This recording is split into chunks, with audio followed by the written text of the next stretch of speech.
लोकसभा में मेवाड़ सांसद ने उठाया डीलिस्टिंग से जुड़ा 50 साल पुराना मुद्दा। अनुसूचित जनजातियों के लाभ वे भी ले रहे हैं जिन्होंने धर्म बदला। डॉक्टर रावत। उदयपुर सांसद डॉक्टर मन्नालाल रावत ने सोमवार को लोकसभा में भारत की 720 जनजातियों के संवैधानिक हक की आवाज बुलंद की। मॉनसून सत्र के पहले ही दिन नियम 377 के तहत डीलिस्टिंग का मुद्दा उठाया। कहा कि 1950 से अनुसूचित जनजातियों की सूची में शामिल ऐसे लोग भी लाभ ले रहे हैं जो अब धर्म बदल चुके हैं। संविधान में अनुसूचित जातियों के लिए तो धर्मांतरण के बाद लाभ से वंचित करने का प्रावधान है, लेकिन अनुसूचित जनजातियों के लिए ऐसा कोई स्पष्ट नियम नहीं है। डॉक्टर रावत ने कहा कि संविधान के अनुच्छेद 342 के तहत अनुसूचित जनजातियों की पहचान और अधिसूचना का अधिकार राष्ट्रपति को है। इसी के तहत 1950 में अधिसूचना जारी कर जनजातियों की सूची बनाई गई थी, लेकिन इसमें ये नहीं जोड़ा गया कि धर्मांतरण करने वाले व्यक्ति को सूची से बाहर किया जाए।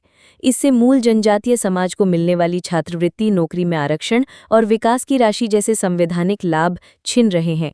उन्होंने मांग की कि अनुसूचित जातियों की तरह ही अनुसूचित जनजातियों के लिए भी स्पष्ट कानूनी प्रावधान बने। जो व्यक्ति धर्म बदल चुके हैं उन्हें अनुसूचित जनजातियों की श्रेणी से बाहर किया जाए। ये सामाजिक न्याय और जनजातीय अधिकारों की रक्षा के लिए जरूरी है।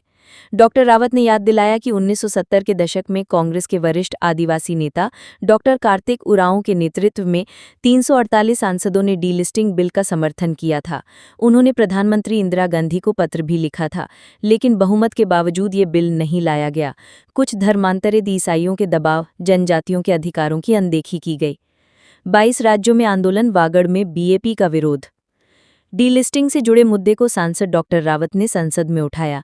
सांसद ने बताया कि देश भर में 12 करोड़ से अधिक आदिवासी 22 राज्यों में डीलिस्टिंग आंदोलन चला रहे हैं।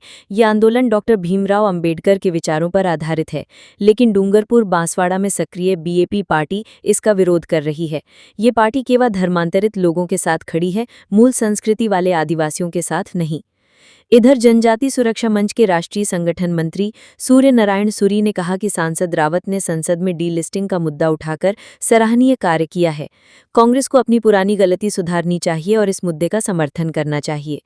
राजस्थान संयोजक लालूराम कटारा ने कहा कि डीलिस्टिंग का मुद्दा 1970 से चल रहा है।